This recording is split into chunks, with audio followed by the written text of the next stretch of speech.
Assalamualaikum warahmatullahi wabarakatuh.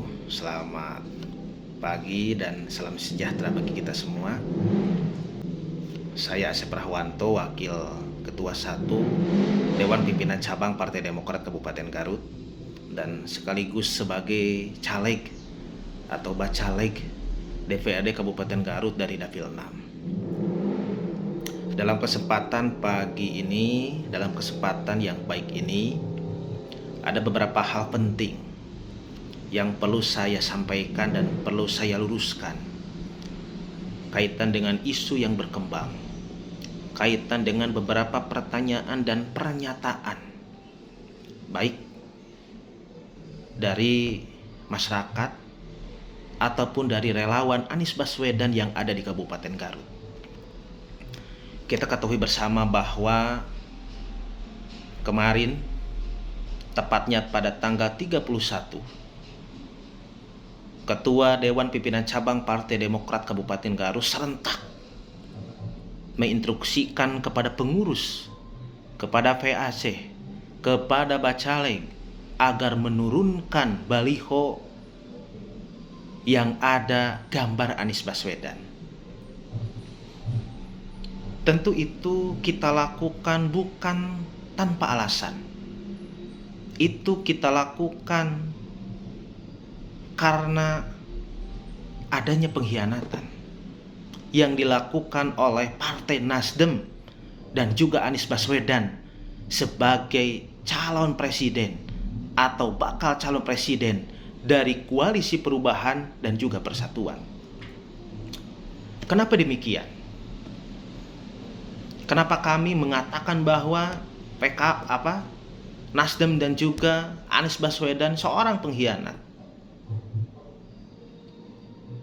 Kemudian kenapa Ketua Bapilu DPP Partai Demokrat Bang Andi Arief menyatakan bahwa Anies ini seseorang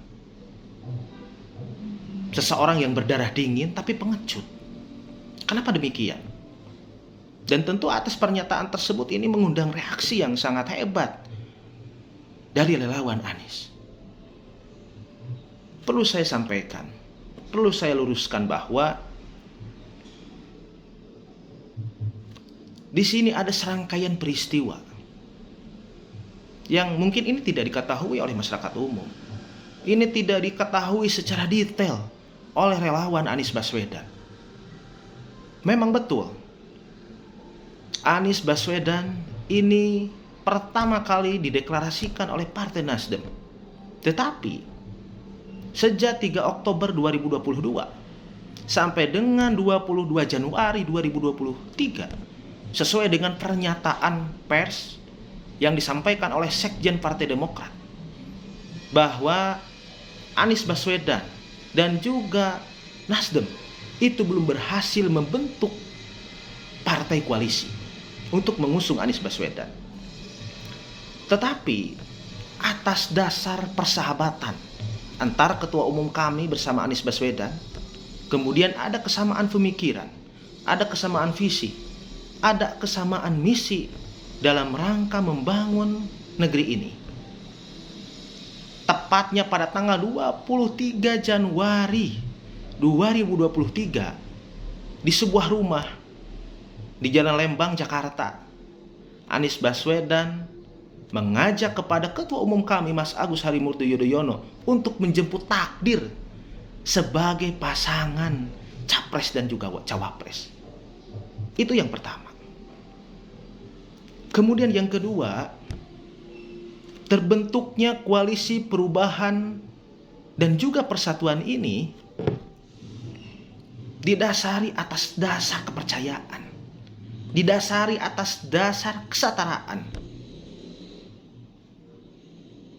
yang mana di dalam piagam Koalisi Perubahan dan juga Persatuan, Mas Anies sebagai capres itu diberikan kewenangan penuh untuk menentukan calon wakil presiden, tetapi dengan kriteria yang sama-sama disepakati, dengan kriteria yang sama-sama itu ditetapkan. Salah satunya adalah tingkat elektabilitas si cawapres tersebut. Di berbagai survei membuktikan bahwa Ketua Umum kami Mas Agus Harimurti Yudhoyono itu menempati calon wakil presiden teratas ketika dipasangkan dengan Anies Baswedan. Kami tentu sebagai kader, Ketua Umum kami Mas Agus Harimurti Yudhoyono tentu tidak ngotot, tidak harus menjadi cawapres. Tetapi ketika memang ada calon lain, tingkat elektabilitasnya ini harus lebih tinggi dari Ketua Umum kami, dan harus bisa menjelaskan kepada kami, kepada kader, kepada publik, bahwa ada calon wakil presiden bagi Anies Baswedan yang memang lebih baik. Tentu kami pun merasa heran, ya, ketika tanggal 30 Agustus kemarin Anies Baswedan, ya, itu mengutus Sudirman Said untuk menyampaikan kepada Partai Demokrat bahwa Surya Paloh itu sudah meminang dan juga menerima Saudara Muhaimin Iskandar sebagai Ketua Umum PKB untuk menjadi pasangan cawapres bagi Anies Baswedan. Dan yang lebih anehnya lagi, Anies Baswedan menerima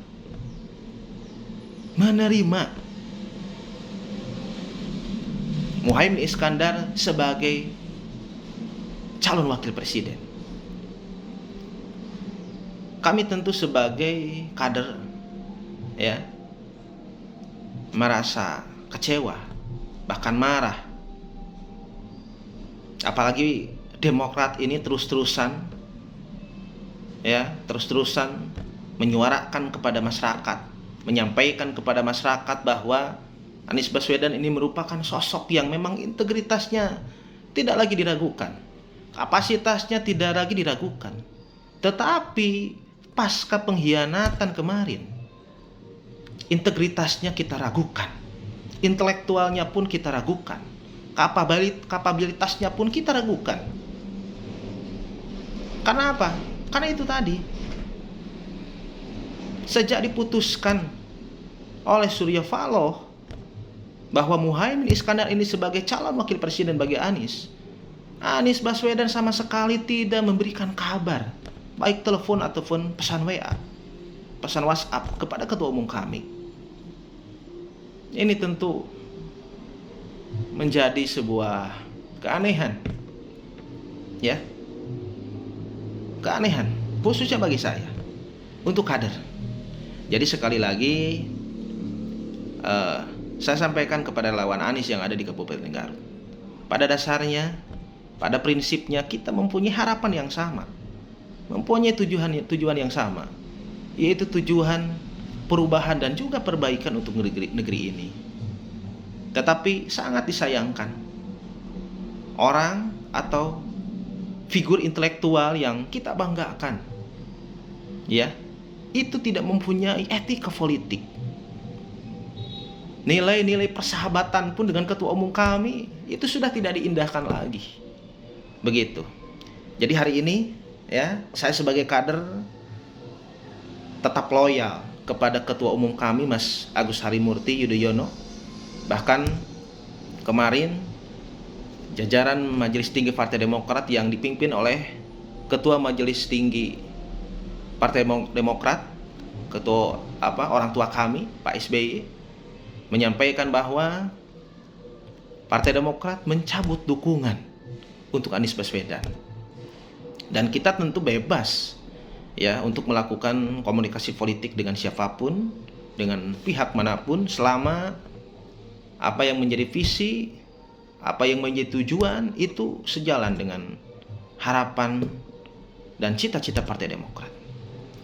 Ya, sekali lagi saya sampaikan kepada relawan Anies Baswedan yang ada di Kabupaten Garut bahwa sejak awal kita konsisten mengawal Anies Baswedan. Tetapi tepat pada tanggal 29 dan 30 Agustus kemarin, Nasdem meminang PKB, dalam hal ini Muhaimin Iskandar, untuk menjadi pasangan tanpa, sekali lagi, tanpa memberitahu Partai Demokrat dan juga PKS.